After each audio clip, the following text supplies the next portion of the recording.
we must fulfill destiny. And that every person you saw in the Bible that was relevant had an encounter with the Spirit.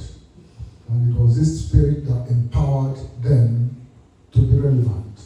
It was this Spirit that empowered them to be able to accomplish that which God has called them to as an assignment.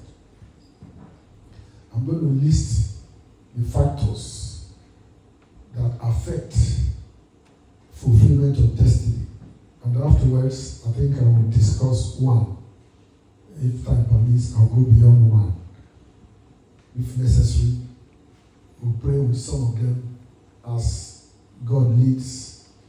We might return to it or move on to other things next Sunday. So the factors here are the Spirit, which is already exemplified in the text and the Bible reading. When I start explaining, it will make clear. The second one is sacrifice. Say sacrifice.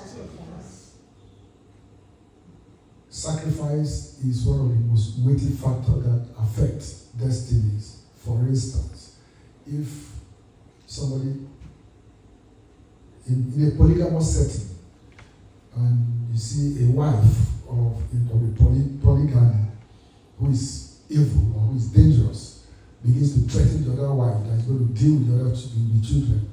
If that wife hears something good happening, maybe they announce that the other wife the son of the other wife has just been appointed a president or senate president of the country by a minister, which is a high position. And he's thinking, of only thing I'm doing to suppress this family, they are not going, okay, what I'm going to do is, because I've been sacrificing to her God, not me. Because she's sacrificing her God, chicken. I know how to stop the children of the other woman. I'm going to begin to sacrifice heavier animal, maybe cow, for next time. And sometimes some of them go on to sacrifice unspeakable blood.